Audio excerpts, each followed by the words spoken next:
o teu dinheiro fora, não deve nada. Eu quero um por um. Eu não entendo direito sobre o offset. Aprendi, 10 minutos que eu ouvi vocês falando aqui, aprendi mais do que eu ouvi no vídeo. O offset, ele pode saber se você Vamos lá. Não, é PDF o seu, né? É PDF, eu não sei. Mas aqui a ideia, Curi, aqui a ideia é o quê? Vilmar, a ideia aqui é o seguinte: o MD encontrou uma outra forma de catalogar produto. Entendeu? Cadê o Vilmar? O Vilmar, o MD encontrou uma outra forma de catalogar que necessita a vontade das forças. Isso foi uma coisa difícil que a gente nunca tinha rompido essa barreira. Pode não ser ideal, mas eu vejo isso literalmente como o nosso IVA. Não é o que a gente quer, mas sai do inferno, vai pro céu. Entendeu? Vamos dar continuidade, então, à reunião, com a apresentação agora compliance nas forças, com o doutor Luiz Carlos, presidente da Comissão de Relações Institucionais da OAB. Bom, por favor, Luiz Carlos, vamos sentar, Vamos sentar? Então, o que eu quero... A ideia da reunião de hoje é trazer várias soluções. O Luiz Carlos traz aqui uma solução que é fundamental para qualquer empresa que vai trabalhar com defesa, que é literalmente a questão da compliance, governança, não só no aeroespacial, mas também na defesa, porque não existe nenhuma empresa que vá conseguir fornecer para a defesa, tanto no Brasil quanto fora, e isso eu vi literalmente na apresentação da ONU que teve lá em Brasília. A questão do compliance é uma questão quase que cervical para que uma empresa possa trabalhar nesse setor. Então, por gentileza, eu passo a palavra. Obrigado, gente. Obrigado pelo convite, João, Domar, Veloso, que me recebeu também. Nós fizemos, a gente tem feito só uma correçãozinha. Ali está certo. Eu presido a Comissão de Relações Internacionais da OAB, não institucionais. Eu vi. Meus superiores ali também sou fundador da SZY São Gatos e presido tanto na Câmara Árabe, procure aí. Opa! E o Brasil é um país curioso, né? Porque a gente tem bom relacionamento. Não, é um judeu na Câmara Árabe. É incrível. É só no Brasil com as bênçãos do Michel Temer. E está na nossa comissão também. Então, nós exageramos.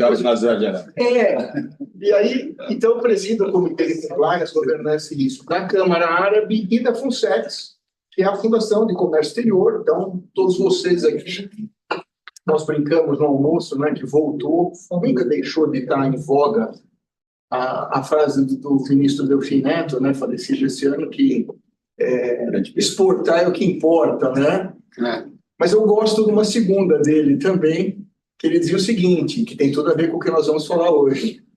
Vamos esperar o melhor, mas vamos nos preparar para o pior. Sim. Né? Então, isso, quando a gente fala de compliance, governança e risco, e aqui a ideia não é ensinar nada, é só a gente dar... A gente fez isso na BIND, né?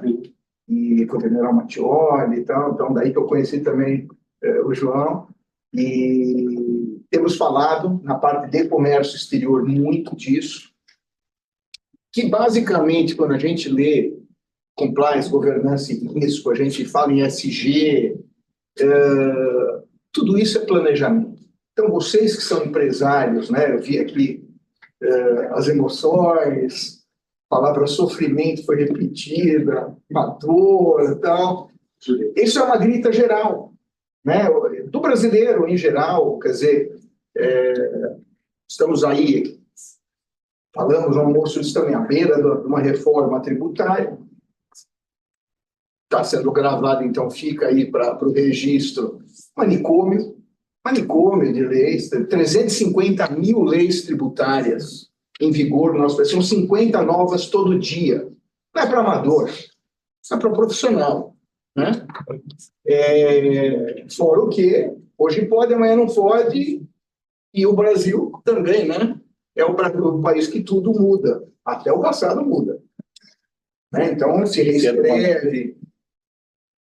E como é que a gente enfrenta isso? Então, eu me propus de falar aqui para vocês um pouquinho aqui do tema na parte aeroespacial e defesa, como isso pode contribuir. repetindo, estou falando para empresários, né? Cujas palavras deveria, né? Essas palavras em risco, lucro, corte de despesas, são imperativas no dia a dia, né? Quer dizer, não vou parafrasear outro falecido desse ano, que é o Silvio Santos, né? Fala quem quer dinheiro, mas no final é isso, quer dizer, poxa, onde que eu corto o custo, onde que eu reduzo o risco, onde eu aumento o meu faturamento. Fora isso, não temos mais nada para conversar, não é? É isso, né? E é disso que nós vamos falar um pouquinho aqui hoje, menos com linguagem jurídica e mais com a visão de enfrentamento mesmo disso. Aqui, né, João? Isso, foi passando. Não, acho que vai ser aqui. Acho que é isso. Se quiser usar o mouse, mas eu gosto muito de usar o mouse. Então, o que nós queríamos falar para vocês? No setor de defesa aeroespacial, ficou patente isso aqui. Nós estamos falando de um segmento com indústrias, empresas altamente regulado, com um componente enorme também nessa parte de importação, exportação. Então, tanto insumos, produtos acabados, semi-acabados. A questão regulatória vem acoplada também, ficou claro aqui para mim, né, com essa parte governamental, os contratos todos. E aí, é fundamental, eu acho que a palavra para isso é planejamento. Quer dizer, como é que vocês, empresários, em cada uma das empresas, independente do segmento, se é industrial, inclusive serviço, comércio, como é que eu faço para poder enfrentar? Então, eu confesso para vocês que muitas vezes eu me vejo falando com o empresário e me sinto diante de Deus. Eu sou um cara religioso, mas eu me sinto diante de Deus. Porque o empresário olha para você e fala assim, eu já sei tudo, eu já fiz tudo, eu não preciso de você para nada. E aí ele responde com uma frasezinha, ele diz assim, você já fez a sua matriz de risco? E com muita honestidade, com as sandálias da humildade calçadas, o empresário fala assim, o que é matriz de risco? E eu estou falando de grandes empresas. Eu presido o conselho da Câmara Belga-Luxemburguesa, onde a gente tem Solvay, Catonat, uma série de empresas do segmento financeiro, que nunca fizeram um mapa de risco, nunca fizeram uma matriz de risco. E aí eu ouso dizer que vocês pegarem estudos das grandes empresas de auditoria no país, vocês vão ver estarrecidos de que quem fez é a exceção. Então, nós somos considerados regulares para péssimos em termos de compliance, inclusive as empresas de capital aberto. Nós tivemos na B3, e isso é uma constatação. Está aí. Isso é jornal, pelo amor de Deus, não sou eu. Americanas, Marisa, Magalu, e uma série de empresas de capital aberto. Nós temos o privilégio de ter lá no nosso escritório, a gente trouxe em 2022 o ex-ministro Torquato Jardim, nos nossos quartos, ministro da Justiça, da Transparência, CGU. Quer dizer, o nome dele é Compliance, né? O nome não, o sobrenome, né? É Compliance. E que ele fala, Luiz, isso é uma exposição. Então, primeira coisa prática aqui, matriz de risco, quer dizer, como é que eu faço isso? Então, em vez de eu dizer que eu já fiz tudo, eu já sei tudo, vamos entender o que é o meu risco. Então, como é que eu enxergo, seja um risco geopolítico, um risco cambial, um risco econômico, operacional, fornecimento, regulatório, até essa questão de cadastro, como é que eu resolvo isso? Então, são vários os riscos. Para cada caixinha dessas, tem uma metodologia. O que não dá é para falar assim, eu acredito, eu brinquei com o contra-almirante, eu acredito que eu sou a Madre Teresa de Calcutá. Então, até você ter um atestado disso e ter realmente comprovado, você não é. E às vezes você vai ser surpreendido que você nunca fez. E você vai ter outros riscos. Vejam aqui, eu estou tentando me ater no aeroespacial e defesa, mas falamos aqui tributário, trabalhista, reputacional, penal, e até nas várias empresas em que tem, eu vi aqui executivos, que não necessariamente empresas familiares, o comprometimento dos bens dos próprios executivos, que estão assinando em nome da empresa. Então, matriz de risco é uma coisa séria. Óbvio que a hora que eu faço isso, eu crio linhas de defesa para mitigação dos riscos. Ou seja, legal, tem metodologia, dá para enfrentar, para conhecer e dá para planejar como é que eu, né, posso ter ali uma fratura exposta eventualmente, e é melhor saber, eu brinco assim, tudo de propósito é melhor do que sem querer. Até errar de propósito é melhor do que sem querer, que foi planejado. Sim. Então, assim, saber que eu tenho aquele risco. Está muito alto, doutor? Não. Peço perdão se tiver. É polonês o sobrenome, mas meu avô deve ter passado militar em algum lugar ali. Eu fiquei emocionado. Mas então, veja, é coisa de judeu e de árabe isso, Curi.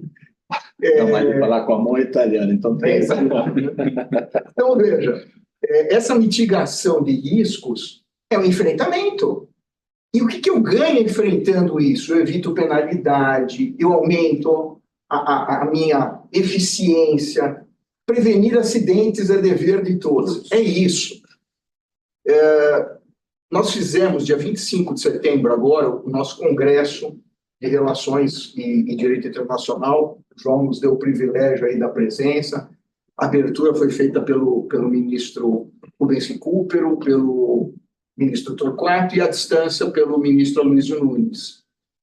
Tivemos N representantes de segmentos. A Embraer, na área de defesa, está representada lá pelo Jackson Schneider, e que contrapôs ali com o Grupo Moção, o ex-secretário de Negócios Internacionais, Lucas Ferraz.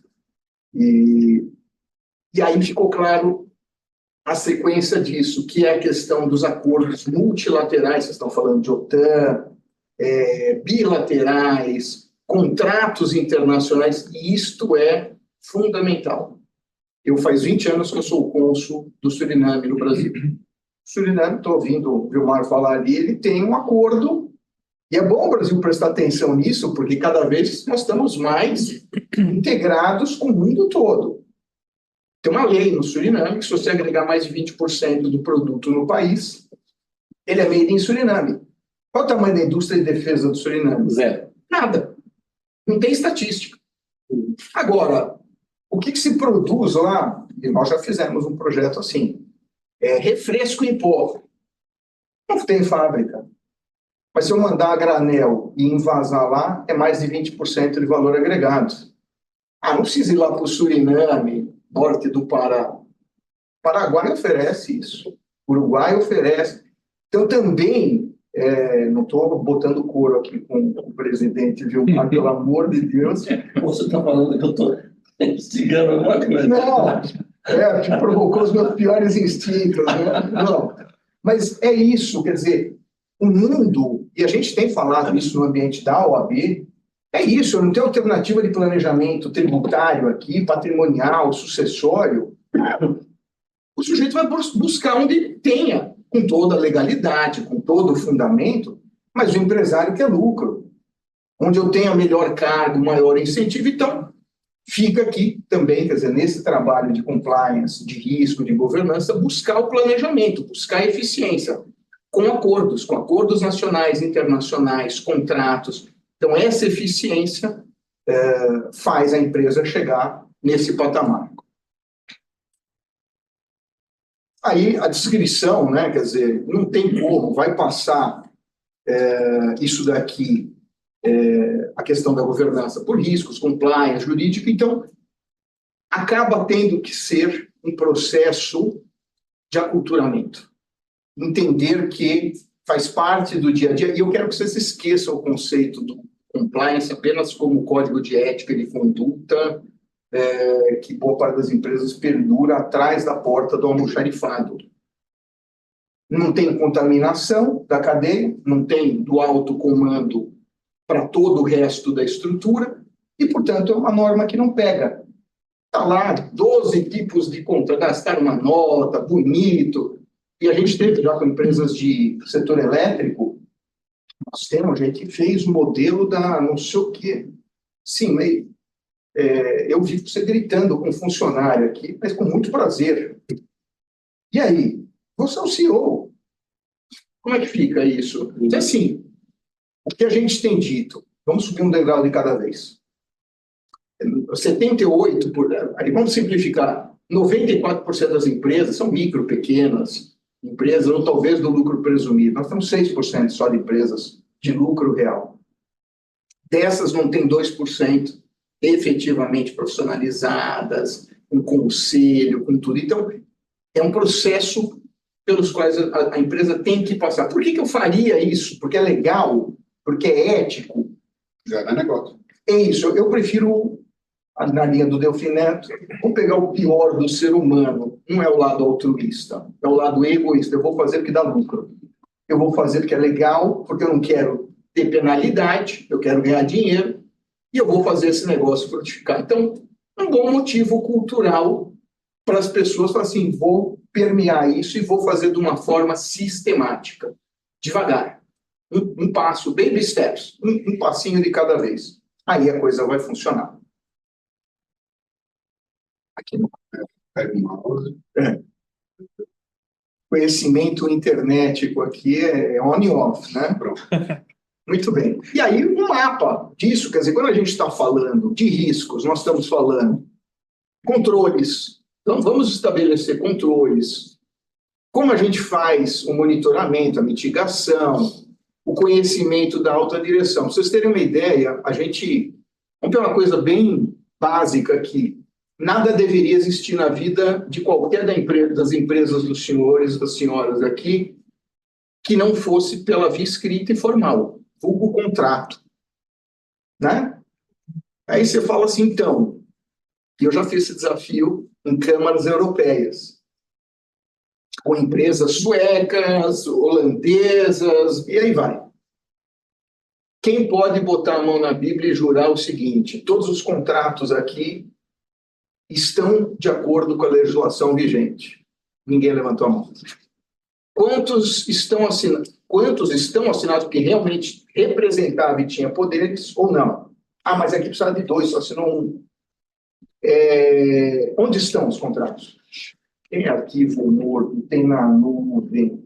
Quantos foram revistos com a mudança aqui, contra o almirante e o comandante, aqui falaram de diversos instrumentos legislativos combinados ao longo dos anos? Isso deveria estar refletido nos contratos. Quantos foram atrás disso? Fazer um compliance de contratos. E por que eu deveria fazer? Porque eu quero ganhar dinheiro, eu quero que a coisa... Quantos contratos estão já encerrados e continuam registrados, ativos ali, não houve uma quitação? Tudo isso são medidas salutares de governança, de compliance, né? O jurídico, como nós falamos, acompanhando a legislação, regulatório, contratual, que eu falei, o tributário nem se fala. Nós temos um desafio aí, uma das empresas, que eu acho que ela não está na BIMAC, mas ela está lá na BIND, uma multinacional, e a gente foi falar do Deep Compliance tributário, compliance profundo tributário, já que é essa loucura toda. E aí nós propusemos fazer sob a ótica da Receita Federal do Brasil. Ou seja, um exercício privado, que é um ambiente gostoso, né? Estamos em casa, vamos olhar tudo da área tributária da empresa, incluindo aduaneiro, previdenciário, tudo, como se a Receita tivesse chegado aqui e fosse te autuar ou fosse fazer uma ação fiscalizatória, uma simulação. E aí a curiosidade é assim, as empresas, algumas, né, sabe? Muitas se interessaram, mas muitas falam assim, mas eu sou auditado. Todas Sim. As empresas que estão na B3 também são. E todas têm autuação. Ou seja, ser auditado não é sinônimo de que você não vai ser autuado. Mas a Receita, se você fizer um trabalho desse, olha com uma ótica rigorosa, conservadora. Sim, essa é a ótica da Receita, é assim que ela vai te fiscalizar. Então, olha que bacana, estou dando um exemplo para vocês. É possível fazer um exercício deste antes. Isso que é planejamento. Planejamento é tudo antes. antes de eu ter um problema, antes de eu ter uma autuação. Por quê? Porque aí eu consigo oxigênio, tempo, para poder me preparar. O CFO da empresa não fica maluco atrás de dinheiro, como é que nós vamos cobrir contingência. Consegue fazer um parcelamento, uma transação tributária. Então, olha quanta coisa bacana atrás. É que eu consegui dar alguns exemplos práticos aqui dessa metodologia, dessa persecução a esses objetivos. Na prática, como é que eu transformo isso em geração de mais-valia para as empresas? Compliance, aí sim, quer dizer, falamos do mapa de riscos, que eu posso fazer particularizado ou geral, e não é eu vai precisar de multidisciplinar, quer dizer, com engenheiros de produção, com peritos das mais variadas áreas, na área de segurança e defesa, com competências e expertises próprios. Mas é isso, é enfrentar o problema de frente. Sim. Como funciona na prática? Então, é isso, criar. Acho que até antes disso, a gente brinca que a gente fala assim, a gente consegue vender um monte de coisas, né? Só não conseguimos vender vontade de. Ou tem ou não tem vontade. Porque a gente pode fazer essas provocações aqui, famoso chacoalhar a árvore, né? Para o pessoal falar assim, não estou nesse berço esplêndido. E aí saiba assim, a gente conversa com empresas, né? Vocês olharem lá na FUNSEX, os patrocinadores, tem Petrobras, tem Vale. Fiz agora uma palestra dia 15 de outubro, isso, no Demarest, para as maiores empresas chinesas do Brasil, sobre o tema. Todos os chineses interessadíssimos, nós nunca fizemos um mapa de risco. Nós nunca fizemos, então, é um exercício. Então, a vontade de é imperativa para se começar qualquer coisa, né? Tudo nasce, né, do desejo. Mas, veja, estabelecer um processo robusto, estabelecer controles eficientes, como é que eu sei? Significa que não é uma vez, não é one shot, isso é um processo perpétuo, contínuo de aprimoramento, que as leis estão mudando sempre, nós teremos a reforma tributária, marquei para falar mais para frente, mas antecipa, a questão de transfer price, que afeta todos vocês, trouxemos representantes do Ministério da Fazenda, nós temos no nosso grupo o ex-secretário Paulo Ricardo Cardoso, que foi secretário do Rachid, 2 mandatos seguidos, unânimes em dizer, o transfer price está aí, a lei está aprovada, só tem um probleminha. É um caráter tríplice, isso é para todos vocês, que é Receita Federal pensa de um jeito, aduana, que é Receita, pensa de outro, e Banco Central, a lógica é outra. E quem que eu tenho que agradar? Os três. Então, fazer um projeto de transfer price aqui é algo importante, difícil, lógico. Duas amantes. Três. Um esposo e duas amantes. Três. Não, a esposa é o Haddad, que eu não tudo isso, então não sei. Não vou falar o apelido para não... Eu não quero Mas, devagar. Que legal, né? Quer dizer, que é possível planejar. E por que eu planejaria até com transfer price? Porque eu não quero sofrer sanções, eu quero que o meu produto chegue limpo. Eu não sou uma empresa que está disposta a práticas abusivas ou ilegais ou qualquer coisa sofrível ou que fira a legislação. Eu quero ser eficiente, dá para planejar. Com isso a gente acaba falando transparência e visibilidade, porque no final, veja, todas as empresas de vocês, talvez com algumas multinacionais como exceção, mas ou são candidatos a consolidar ou a ser consolidados. Então, você tem um super de um negócio, inventei leite gasoso, poxa, uma coisa diferente, né? Um leite gasoso, né? Aí você fala, então, eu acho que eu vou vender a minha empresa. Eu vou comprar uma Suíça de leite gasoso para eu ser o rei. Ou seja, a visibilidade é importantíssima, não só pelo teu reputacional. E quando você tem um interesse, seja de um concorrente nacional ou não, ele quer ver o cara que está em ordem. O cara que está bagunçado, que está todo encrencado, ele está absolutamente fora do radar. Então, ser legal, ser ético, né? Falei no Banco ABC também, sei que eu me meto na colônia, que é um negócio, né? Que é o Arabian Brazilian Bank. Isso, sobre ética. Então, por quê? Porque dá dinheiro. É legal. Você quer ser o farol, você quer ser visto como uma empresa que merece crédito, merece investimento e, portanto, facilita o teu processo de importação, de exportação. Os órgãos governamentais também te veem com destaque nesse sentido, né? Nós estamos dando um prêmio esse mês no Porto de Santos, nós somos contratados para idealizar o prêmio de SG do Porto. Escrevemos até um livro, tal. Se vocês procurarem pelo meu sobrenome, é o único livro com meu sobrenome com SG, não é livro único, é a colaboração dos colegas vários. Super preocupado o Porto de Santos, lá o Anderson Pomini, presidente da autoridade portuária, em contaminar as empresas, em contaminar o entorno. São 81 empresas, 4 prefeituras. Poxa, como que a gente faz? E aí, por exemplo, fica aí para o João, para o Vilmar, um prêmio PIMAC, quem sabe aí, de compliance, de governança, porque todo mundo quer receber o prêmio, todo mundo quer ser reconhecido, né? E para ser reconhecido, tem que fazer o dever de casa. Pois não. Antes que eu possa besteira.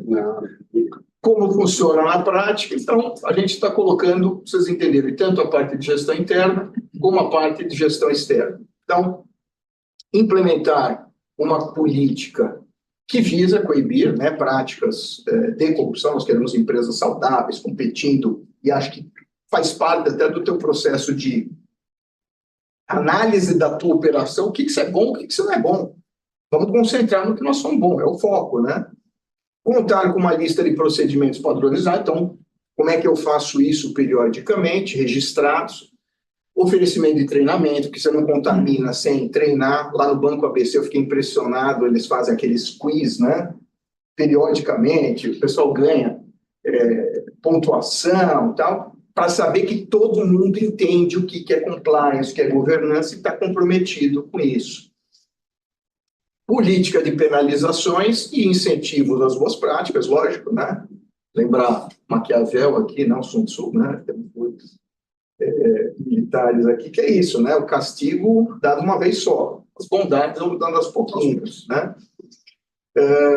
Política, aliás, foi repetido ali já. E a parte externa, garantir que os procedimentos estejam de acordo com as regulamentações.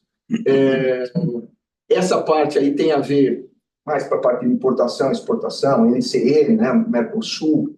Então, como que a gente faz a classificação? Na BIND a gente viu que também está uma preocupação boa com o negócio de CAMEX para ir. Então, essa classificação é uma forma de planejamento.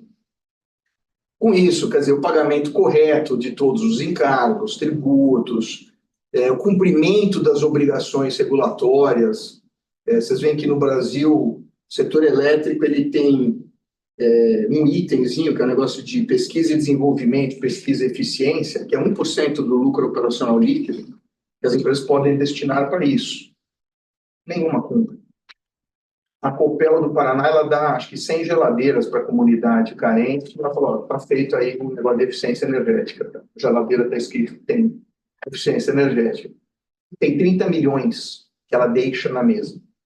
E aí, se os senhores pensarem que o governo, seja federal, estadual, municipal, com perdão, cuida melhor do dinheiro de vocês do que vocês mesmos, renunciem a tudo e deixem voltar para o governo federal, estadual e municipal, que eles vão cuidar melhor do dinheiro.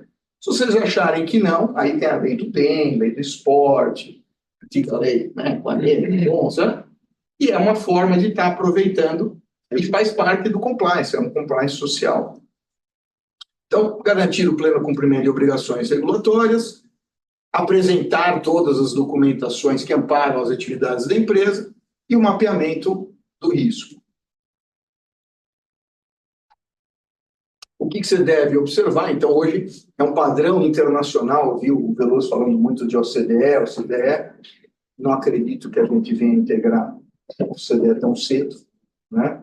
É muita coisa que precisa cumprir, não é muito país que consegue efetivamente estar lá dentro, mas obedecer, né, o um ato internacional, fazer uma tradução livre aqui, anticorrupção, parte regulatória, operador, né, da parte de sistema de importação, Banco Central, sigilo que veio, acho que todas as empresas fizeram já o seu dever de casa com a LGPD, e é uma crítica constante, e a legislação, que está sempre mudando. Então, para completar, eu sempre escolho uma frase, Eu gosto né? dessa. E eu vi que alguém aqui citou, acho que foi o Modeste que falou acho que fazer mesma coisa todo dia, esperando o resultado, e não dá, né? Mas do mesmo autor, que é o Einstein, é isso, que é o único lugar onde o sucesso vem antes do trabalho é só no dicionário. Pior que em inglês e português. Inglês e português, exatamente. Porque lá é work, né? Também é lá no final. Está junto com o Suriname, lá no finalzinho. Mas é isso. Então, acho assim, a mensagem, basta vocês quererem, acho que existe metodologia, existe conhecimento para isso tudo, e isso faz a diferença que torna as empresas, a empresa de vocês melhor, as pessoas que trabalham lá melhor, o país melhor. Então, assim, é uma parceria win-win-win em todos os sentidos. Muito obrigado. Parabéns. Obrigado. Tem direito ao contraditório, né?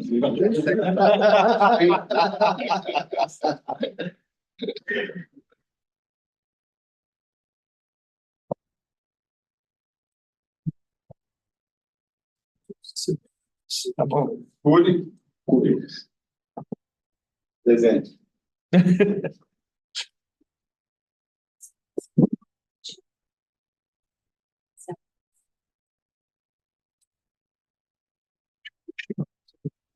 Bom, enquanto ela passa.